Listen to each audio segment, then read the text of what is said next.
It was a bright summer afternoon when the city streets shimmered with heat, and the sound of car horns filled the air. People were in a rush, some heading home from work early, others stopping for groceries or picking up their kids from daycare. Among them was a young woman named Lena, driving her small blue sedan through the outskirts of town. She had just finished her morning shift at the community clinic where she worked as a nurse, and all she could think about was getting home, making some iced tea, and putting her feet up. The traffic light ahead turned red and she stopped behind a long line of cars. She rolled down the window, letting in a bit of warm breeze mixed with the faint smell of gasoline from the road. Her favorite song played softly on the radio, and for a moment life felt calm, quiet, and ordinary. That was when everything changed. It started as a screech of tires, a sharp, painful sound that cut through the noise of the street. Lena's eyes flicked toward the intersection just in time to see a black SUV swerving wildly. It was moving too fast, the driver clearly losing control. Within seconds, it crashed straight into a streetlight with a horrible crunch of metal. The light post bent sideways, sparks flew, and the SUV came to a violent stop on the curb. Lena's heart jumped. The air seemed to go still for a second before the chaos started. Smoke began rising from the hood of the SUV, thick and dark, curling into the hot sky. Someone screamed. Horns honked. People in nearby cars froze, staring in shock. Without even thinking, Lena threw her car into park and jumped out. She didn't plan what to do. Her training as a nurse had taught her that during emergencies you just act first and think later. Her sandals slapped against the pavement as she ran toward the crash. The heat was intense as she got closer, the smell of burning oil filling her nose. A few people had stepped out of their cars but were keeping their distance, afraid the vehicle might explode. "Someone call for help!" a man shouted. "Don't go near it." But Lena didn't stop. She heard something, a small sound that cut through the noise. It wasn't a scream or a cry for help from an adult. It was higher-pitched, frightened. A child. That single thought made her move faster. She reached the driver's side of the SUV first. The door was crushed and jammed. She couldn't see clearly through the smoke, but the man inside, the driver, was slumped over the wheel, barely moving. Then from the back seat came another small, desperate cry. Lena ran to the other side and tried the back door. It was locked. She yanked it once, twice, it wouldn't open. The smoke was getting thicker now, stinging her eyes. Flames began licking up from under the front of the car, small at first but growing quickly. Panic pressed against her chest, but she pushed it down. She pounded on the window, trying to see inside. Through the haze, she saw a toddler, maybe 2 years old, strapped into a car seat, face wet with tears, little hands reaching out helplessly. The sight broke her heart. She looked around frantically. A man from another car ran up, holding his phone. "The fire department's coming," he shouted. "They said to stay back." "I can't," Lena said, coughing. "There's a baby in there." The man hesitated, stepping closer but stopping again. Fear written all over his face. Lena didn't blame him. She was terrified too. But the thought of that child inside gave her strength she didn't know she had. She took off her denim jacket, wrapped it around her arm, and used it to shield her face from the heat. Then she pulled her elbow back and slammed it against the side window. The first hit bounced off. The second made a crack. On the third try, the glass shattered, scattering tiny shards all over the seat. "Come on, sweetheart," she gasped, reaching through the broken glass. The smoke was thicker now, the flames inching closer. She reached the car seat buckle, but it was twisted and stuck. The toddler was coughing and crying, struggling to breathe. "Hold on, baby. I've got you," she said softly, trying to stay calm even as her hand shook. Her fingers fumbled with the latch. It finally clicked open. She pulled the child into her arms and backed away fast, stumbling a few steps before someone grabbed her shoulder and helped her move farther from the vehicle. The moment they got about 20 feet away, a loud boom echoed through the air. The SUV burst into flames, sending a wave of heat across the street. People screamed and backed away. Lena fell to her knees, still clutching the crying child. Her hands were shaking and her arms burned slightly from the heat and glass cuts, but she didn't care. The child was breathing, alive. Someone called out, "Is the baby okay?" Lena nodded, tears running down her face. "He's okay," she whispered. "He's okay." An older woman brought over a small blanket from her car and helped wrap the little boy, whose sobs had turned into quiet hiccups. Lena gently brushed the child's hair from his face. He had a small bruise on his forehead, but no serious injuries that she could see. Within minutes, sirens filled the air. Fire trucks, police cars, and an ambulance surrounded the scene. Firefighters rushed to contain the flames, and paramedics ran to Lena. "Are you hurt?" one of them asked her. "I'm fine," she said, though her voice trembled. "Please check him first." The paramedics took the child from her arms and began examining him carefully. The little boy reached out as they lifted him, his small fingers clutching the fabric of Lena's shirt for a moment before letting go. The simple gesture made her throat tighten. As they worked, a police officer came up to her. "Miss, that was incredibly brave," he said, shaking his head in disbelief. "You could have been seriously hurt." "I just did what anyone would have done," she murmured. But even as she said it, she knew it wasn't true. Many people had stood by, frozen in fear. It wasn't their fault. Fear was powerful. But she knew something deep down had made her move without thinking. Maybe it was because of all the emergencies she'd seen at the clinic. Or maybe it was because she couldn't bear the thought of a child dying when she could do something. After giving a brief statement, she stood at the side of the road, watching the firefighters work. The SUV was nothing but a shell of twisted metal now. She couldn't stop shaking. Adrenaline was fading and exhaustion crept in. One of the paramedics handed her a bottle of water and told her to sit on the curb. She sat quietly, watching the toddler being carried into the ambulance. The boy looked calm now, wrapped safely in a blanket, eyes half closed. A young police officer came over to tell her that the driver, the child's guardian, was alive but badly injured and had been rushed to the hospital. "Do you know who they are?" Lena asked. "Not yet," the officer replied. "The plates are registered to a private company. We'll find out soon." The ambulance doors closed and the sound of its siren faded into the distance. The crowd began to thin out.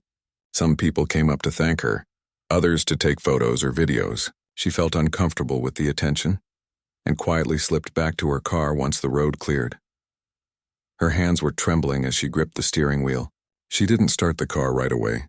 Instead, she sat there for a long time, staring through the windshield, trying to process what had just happened. Her heart still raced, but slowly, a deep calm settled over her. She whispered a silent prayer of thanks. For the child, for the chance to help, for the fact that she was still alive. By the time she drove home, the sun was beginning to set, painting the sky with shades of orange and pink. Everything looked peaceful again, almost as if nothing had happened. But inside her, something had changed. That night, Lena barely slept. Images of the burning car and the terrified little boy kept flashing through her mind. She woke up several times, heart pounding, until she finally got out of bed and went to the kitchen for some water. When her phone buzzed in the early morning, she almost ignored it. But curiosity got the better of her. The screen was filled with notifications, messages from friends, coworkers, and even her supervisor at the clinic. One of them had sent her a link to a video. It was her. Someone had filmed the entire rescue from across the street. The footage showed her running toward the car, breaking the glass, and pulling the toddler out. The clip had already spread online overnight, gathering thousands of views. People were calling her the brave nurse, the woman who didn't hesitate, a real-life hero. Lena stared at the screen, feeling a strange mix of disbelief and discomfort. She hadn't done it for praise or attention. She just couldn't walk away. But what she didn't know then, what she couldn't possibly imagine, was that the child she had saved wasn't just anyone's son. He was the only child of one of the most powerful men in the state. And because of what happened that day, both of their lives were about to change forever. The morning after the rescue, the world looked the same. But for Lena, everything felt different. The sound of sirens still echoed in her mind, and she couldn't stop seeing the child's face, the wide, tearful eyes staring at her through the smoke. She tried to keep busy, folding laundry, cleaning the kitchen, even watering the small plants on her windowsill, but her hands kept trembling. She told herself it would pass, that she'd get over it after some rest. When she finally picked up her phone, it buzzed nonstop. Missed calls, messages, and hundreds of notifications filled the screen. Her best friend had texted her, "Lena, you're all over the news. Everyone's talking about you." Confused, she opened one of the links. It was a video from the crash, filmed from the sidewalk by a stranger. The clip had already been shared thousands of times. There she was, rushing toward the burning car, the smoke clouding around her. The moment she broke the window and pulled out, the child played in slow motion, with dramatic headlines flashing underneath. Nurse risks life to save toddler from fire. Unknown woman becomes local hero. Lena felt a strange mix of emotions.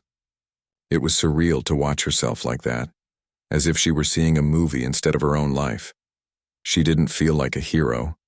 She felt lucky that she'd reached the child in time, lucky she hadn't been seriously hurt, lucky the flames hadn't trapped them both.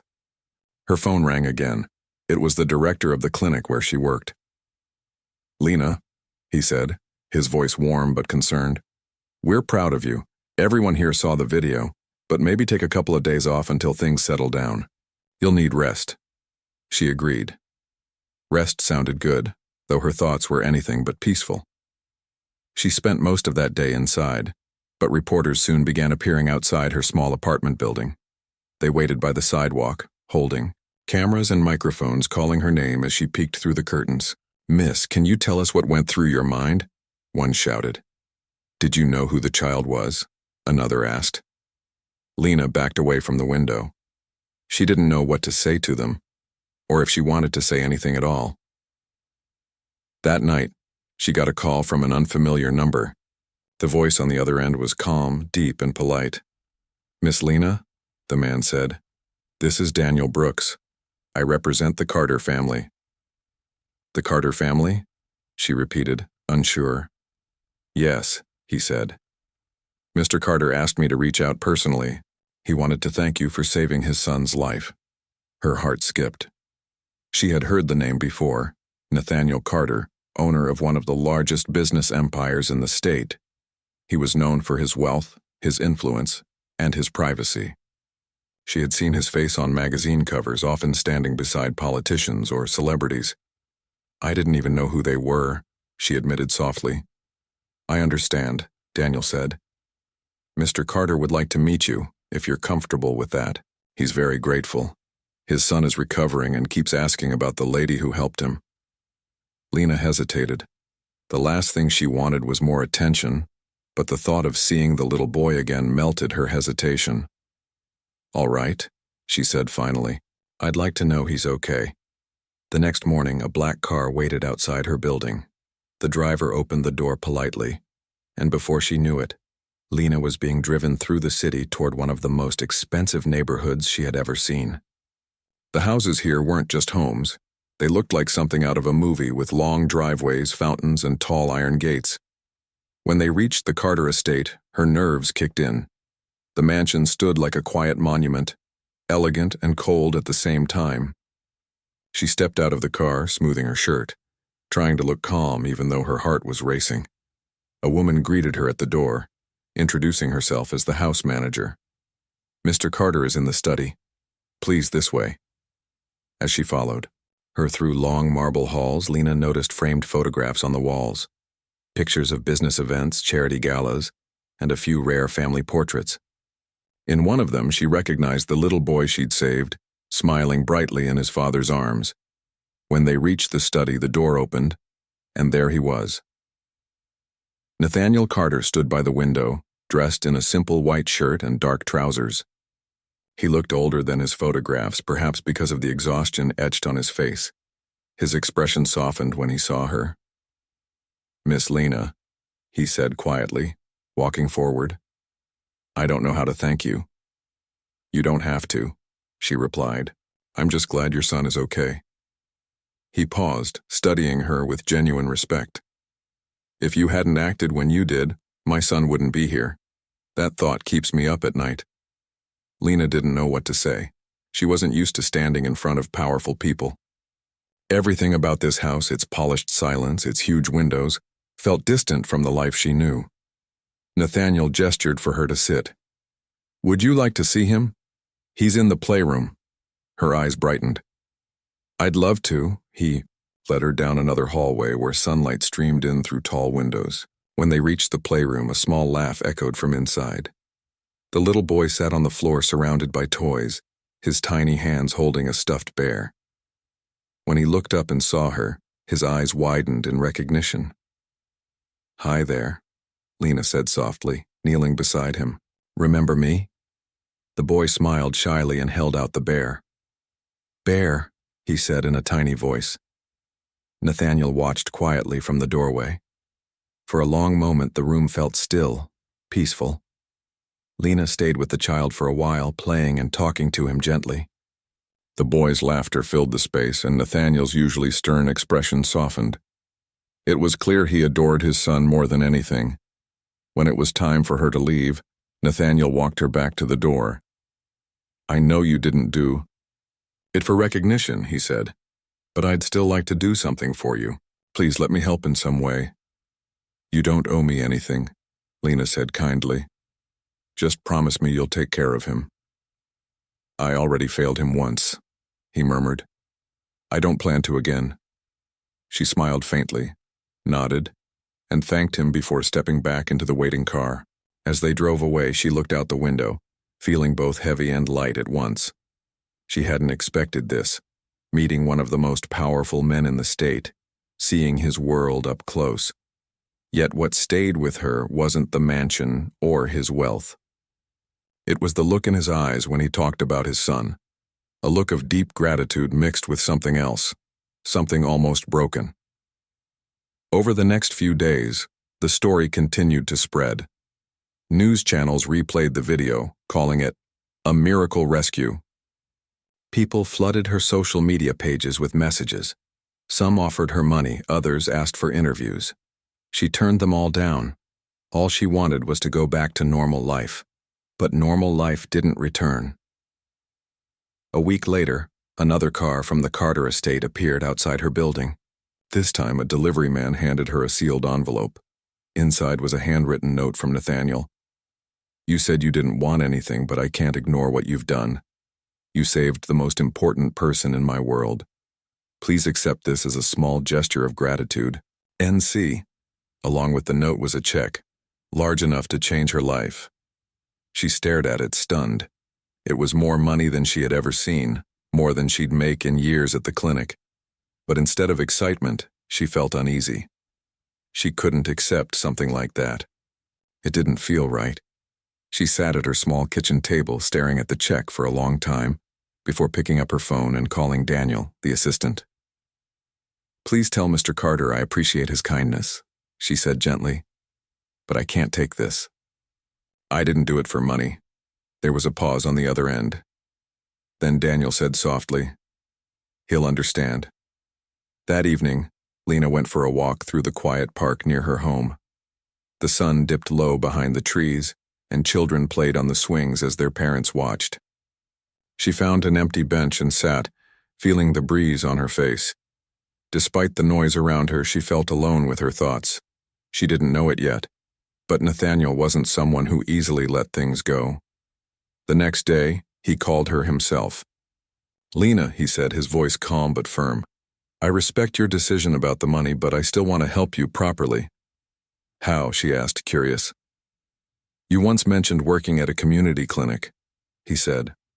"I looked into it. You've been trying to open a small medical center of your own, haven't you?"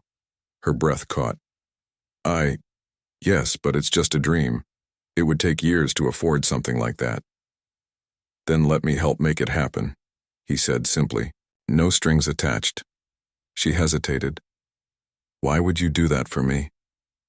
"Because you did something I could never repay," he replied. "You gave my son another chance at life. Maybe helping others through your dream is the best way I can honor that." Lena didn't know what to say. She could hear sincerity in his voice, not pity, not pride, just genuine gratitude. "I'll think about it," she finally said. And she did. All night she thought about it, not because of the money, but because of what it could mean, what she could do with it. Maybe for once something good could grow from tragedy. She didn't realize it yet, but that phone call marked the start of something unexpected. What began as a single act of courage on a smoky road was slowly becoming a connection between two people from completely different worlds, one who had everything money could buy and another who had nothing but a kind heart and a will to help. Neither of them knew it, but their lives were about to intertwine in ways that neither fame nor wealth could control. Days turned into weeks, and the noise around the rescue finally began to fade. News outlets moved on to other stories. The cameras disappeared from Lena's street and the world seemed to return to its usual rhythm.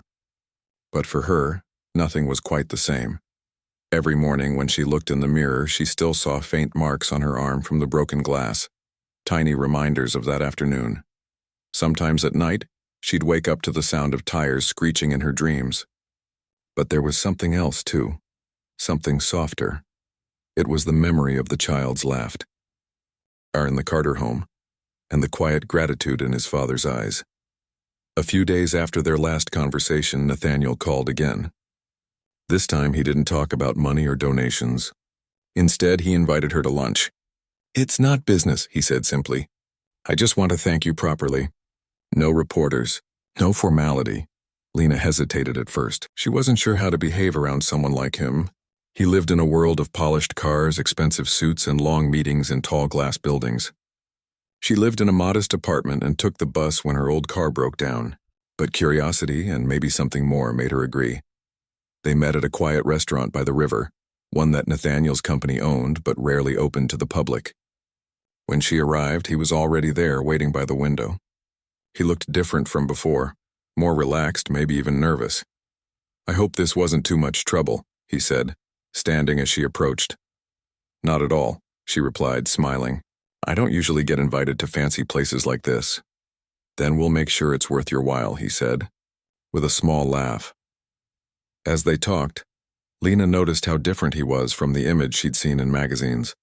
On TV, he always looked like the kind of man who never smiled, always thinking about deals and deadlines. But here in person, he was surprisingly easy to talk to. He asked about her work at the clinic, about her family, about what she wanted to do next in life. "I've always wanted to open a small community medical center," she said honestly. "A place for people who can't afford hospital bills. Somewhere they can feel safe." Nathaniel nodded thoughtfully. "That's what I admire about you," he said. "You think about others before yourself." She smiled, a little embarrassed. "It's just how I was raised. My mother used to say, if you have two hands, one's for helping yourself and the other's for helping someone else." He looked out the window for a moment, quiet. "I wish I'd learned that sooner," he said softly. The tone in his voice made her pause. There was a heaviness behind those words, something deeper than business worries or long hours. She wanted to ask, but she didn't. She could tell it wasn't something he talked about often. After lunch, he insisted on walking her to her car. The afternoon sun shimmered on the water, and for a moment, it didn't feel like two strangers from different worlds. It felt like two people who had somehow found each other in the middle of chaos. As they said goodbye, he looked at her and said quietly, "You didn't just save my son that day. You saved a part of me too." Lena didn't know how to respond. She just smiled and said, "Take care of him. That's all the thanks I need." From that day on, they began talking more often. Sometimes Nathaniel would call her after work just to ask how she was doing. Other times he'd invite her to visit the little boy, who had taken to calling her Lena the Brave. The visits became regular, almost like a routine. Every few weeks she'd stop by the Carter house, sometimes to play with the child, sometimes just to talk with Nathaniel over coffee. Their conversations flowed easily about life, about loss, about how unpredictable things could be. One evening, as the sun began to set, she sat on the back patio of the Carter estate, while the little boy played with his toy cars. Nathaniel joined her with 2 cups of tea. "He talks about you all the time," he said, watching his son. "He tells everyone that you're his friend who chased the fire away." Lena laughed softly. "That's sweet. He's such a strong kid. I'm glad he doesn't remember the scary parts." "I wish I could forget the scary parts," Nathaniel said quietly. She glanced at him. "You still think about it?" "Every day," he admitted. "I wasn't even in the car that day. My driver was taking him home from daycare. I was at a meeting. I should have been there." "You couldn't have known what would happen," she said gently. He sighed, looking down at his hands. "When his mother passed away 2 years ago, I promised myself I'd protect him no matter what. But life doesn't care about promises, does it?" Lena's chest tightened. She hadn't known about his wife. She could see the sadness still lingered in him, quiet but deep. "You're doing your best," she said softly, "and he's lucky to have you." For a moment, they just sat there in silence, watching the boy play.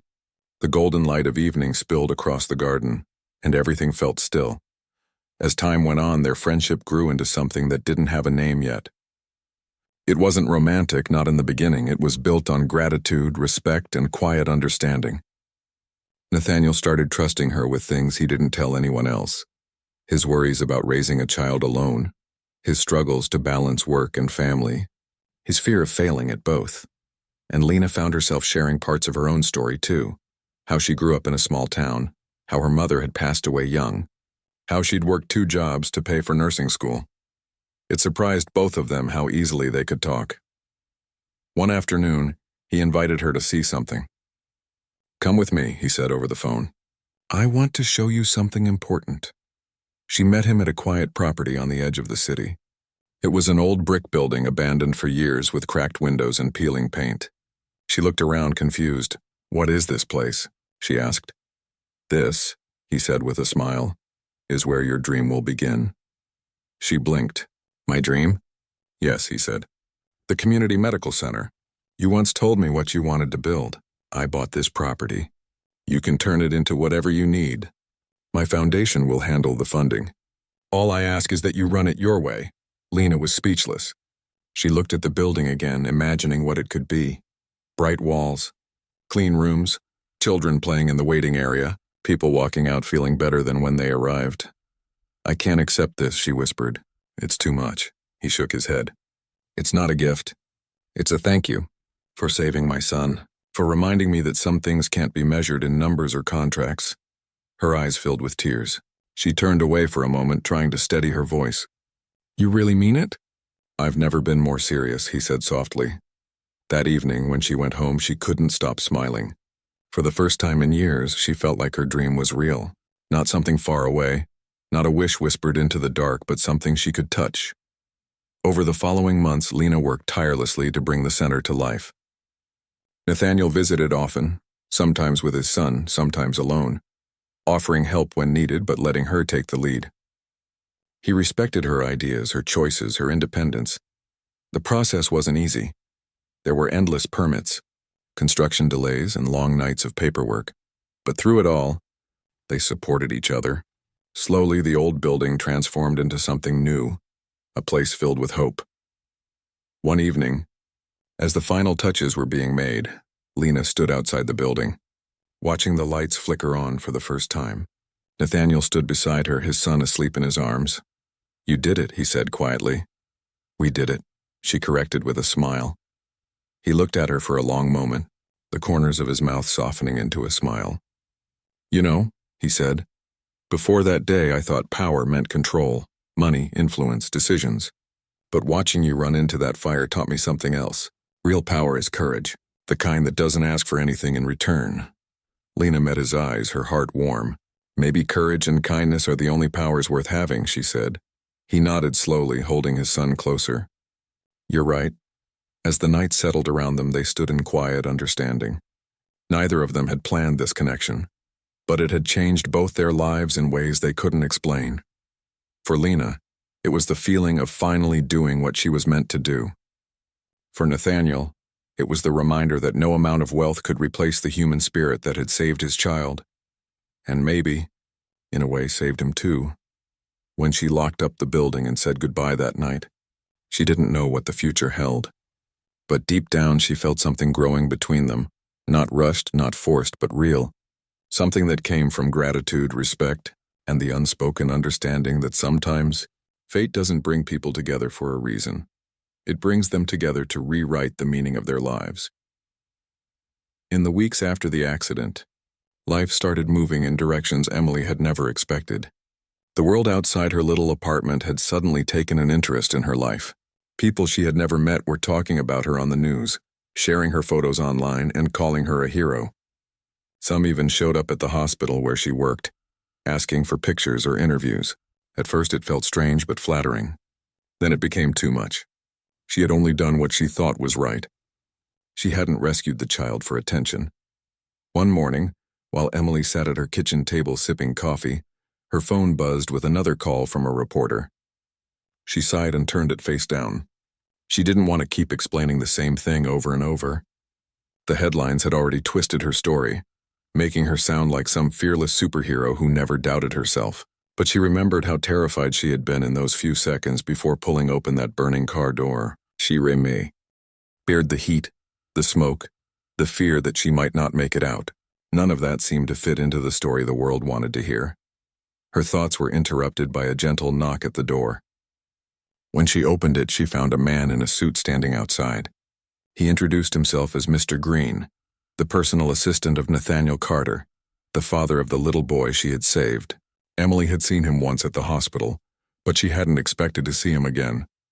Mr. Green handed her an envelope and said Mr. Carter wished to meet her privately, if she was comfortable with that. Inside the envelope was a handwritten note, short and formal yet sincere. It said simply, "Your courage saved my son. I would like to thank you in person, away from the cameras. Nathaniel Carter." Emily hesitated. She didn't want to be drawn into the world of a powerful businessman. She imagined him as cold and distant, someone used to giving orders, not gratitude. But something about the note felt genuine. After a night of thinking, she agreed.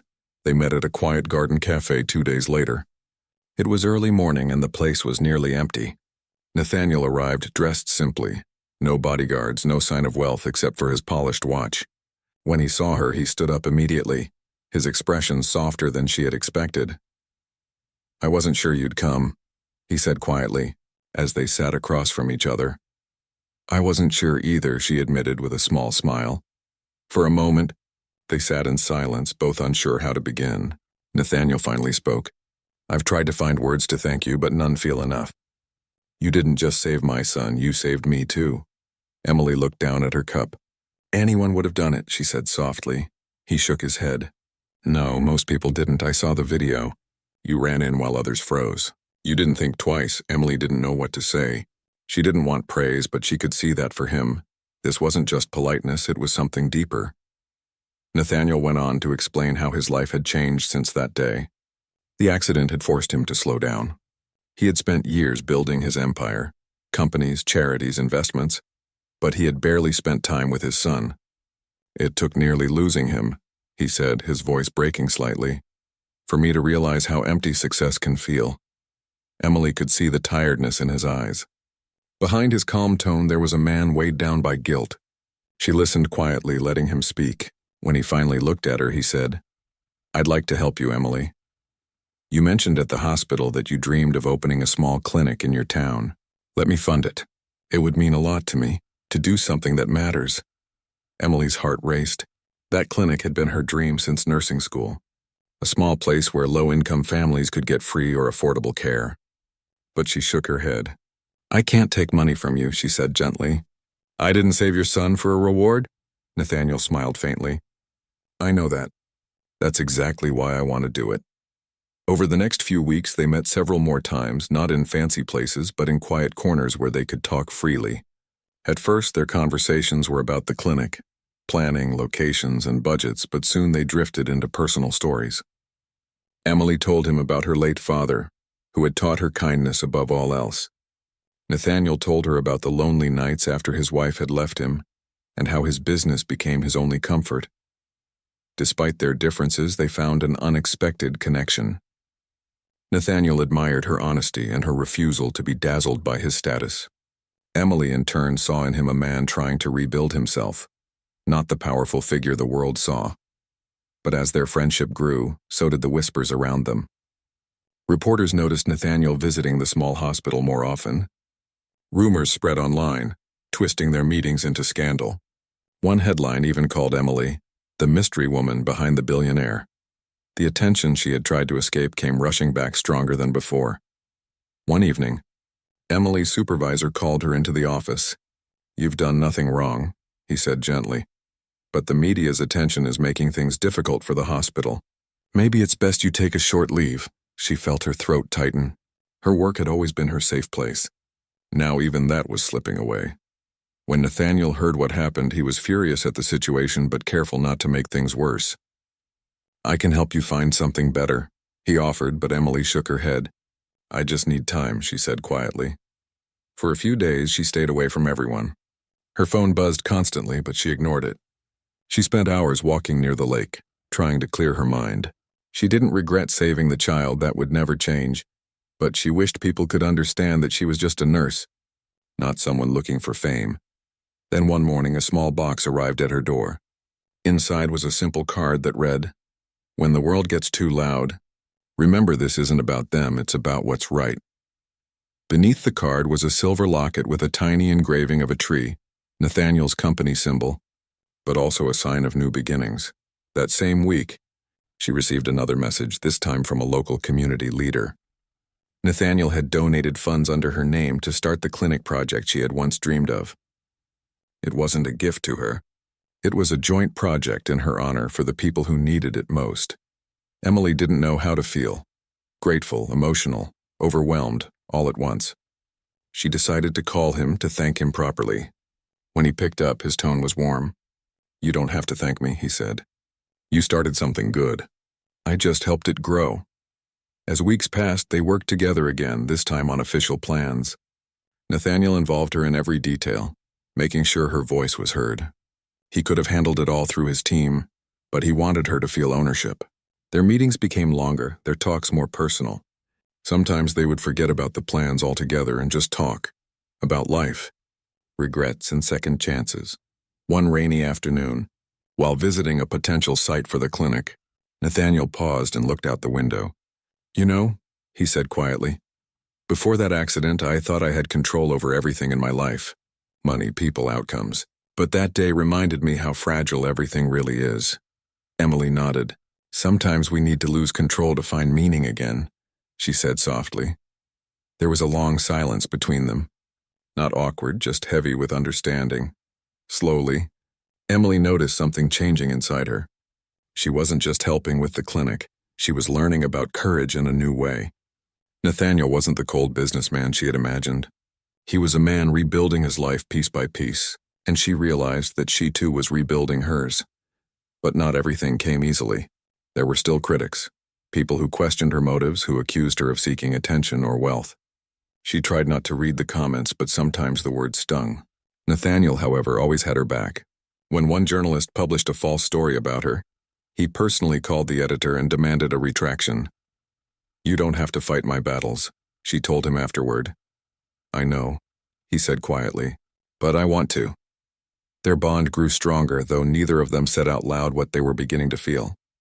It wasn't romantic in the way movies showed it. It was something deeper. A respect built through shared experiences, quiet moments, and unspoken gratitude.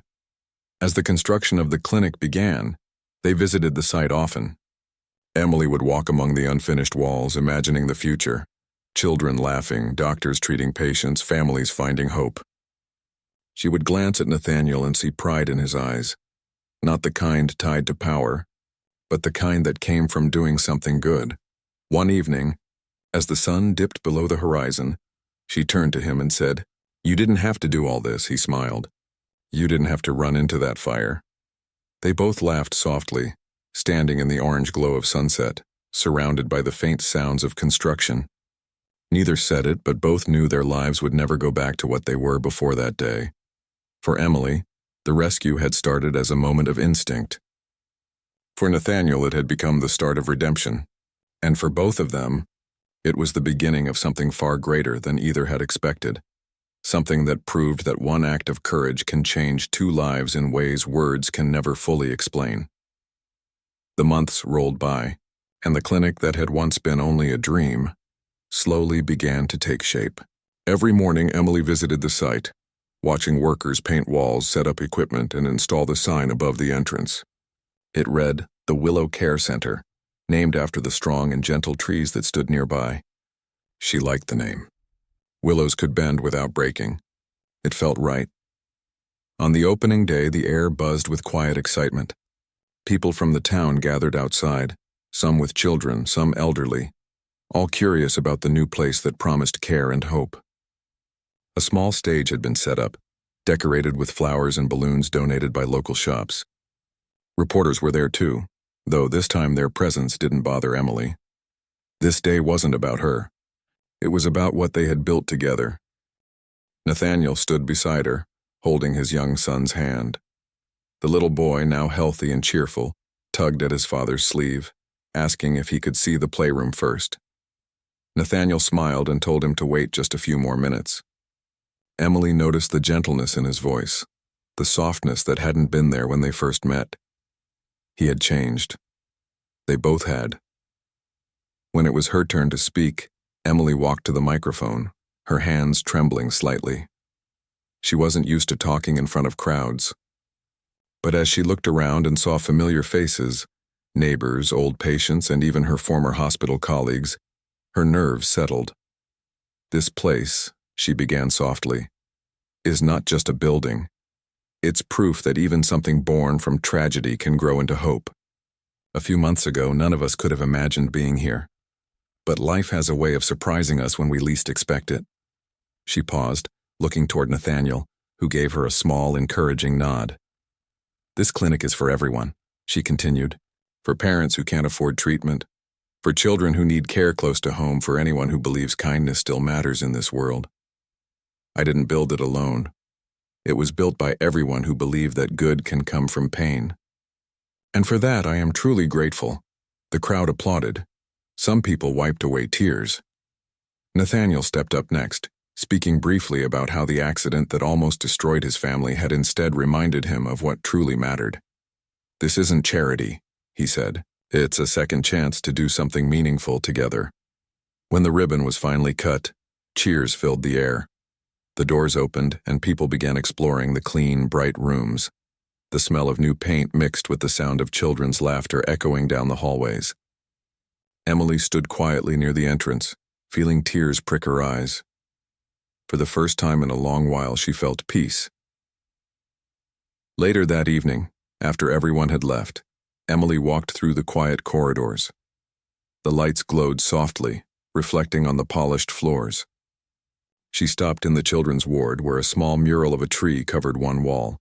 Its branches stretched wide, filled with handprints of different colors, the community's mark of love and belonging. Nathaniel joined her there, his jacket slung over one arm. "It's beautiful," he said, his voice low. She smiled. "It's more than I ever dreamed of." He looked around thoughtfully. "You made this happen?" "No," she said. "We did." They stood in silence for a moment, listening to the faint hum of machines, the distant chirp of crickets outside. It wasn't the kind of silence that needed to be filled. It was calm, familiar. "You know," Nathaniel said softly, "before that day I thought I understood gratitude, but I didn't. What you did, it changed me in ways I can't explain." Emily turned toward him. "It changed me too. I used to think small acts didn't matter in a world this big, but maybe they're the only things that really do." Nathaniel nodded, his expression thoughtful. "I spent years chasing numbers, deals, profits, but none of it gave me peace. Then one act of courage from someone I didn't even know showed me what really matters." For a moment, they both stood quietly, memories of that terrifying day flashing faintly in their minds. The smoke, the cries, the heat. It all felt like a lifetime ago now. The little boy ran into the room just then, breaking the silence. He ran straight to Emily, showing her a small drawing he had made, a stick figure woman pulling another smaller one from a red car with a bright sun in the corner. "That's you," he said proudly. Emily knelt beside him, her heart melting. "That's a beautiful picture," she said. "You're quite the artist." Nathaniel smiled at the scene, his eyes warm. "He never forgets that day," he said quietly. "Neither do I," she whispered. Over the next several months, life settled into a gentle rhythm. Emily ran the clinic full-time, managing staff and caring for patients.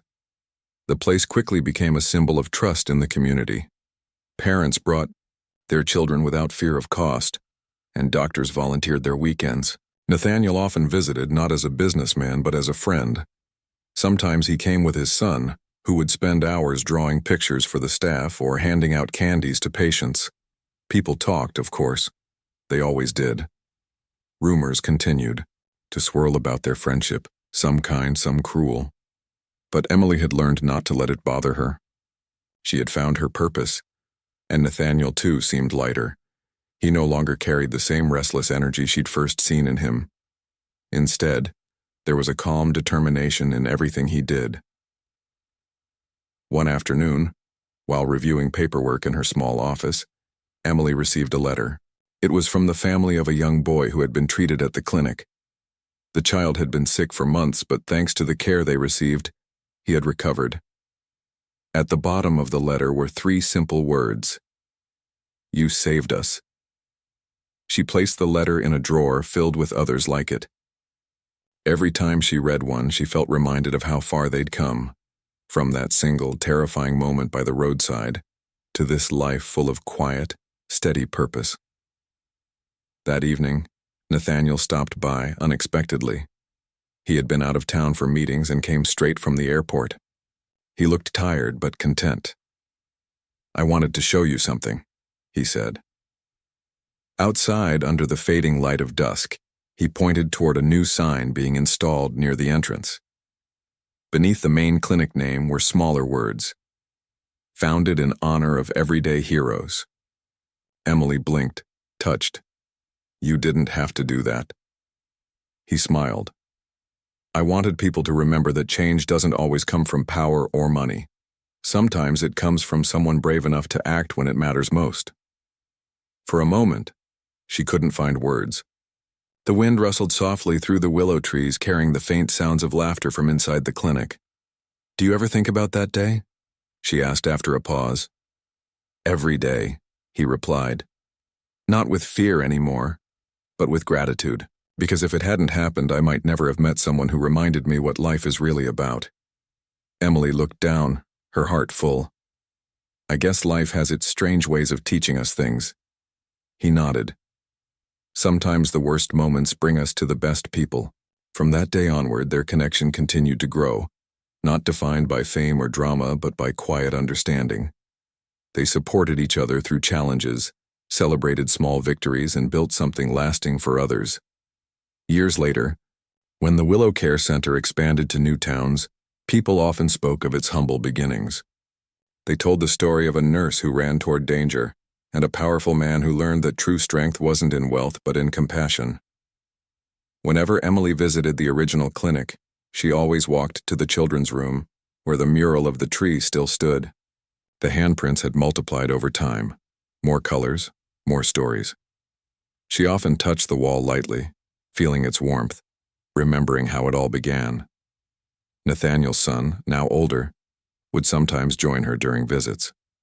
He still remembered her as the woman who had saved his life, but to him she was more than that.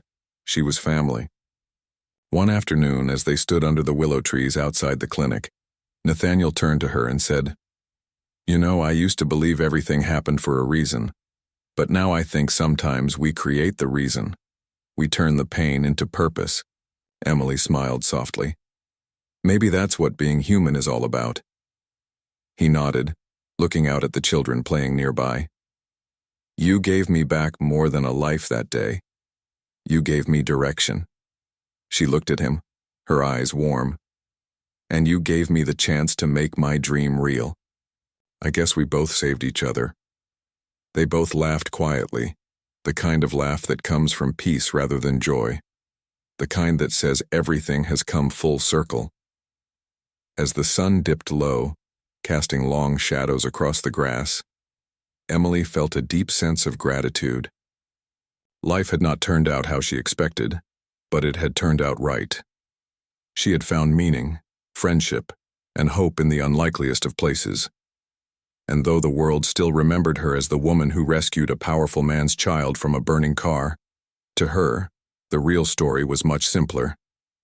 It was about 2 people from different worlds brought together by fate, who turned one moment of fear into a lifetime of change for others. Sometimes, miracles didn't look like lightning or divine signs. Sometimes, they looked like a simple act of courage on an ordinary day, and the ripple that followed, touching lives far beyond what anyone could see.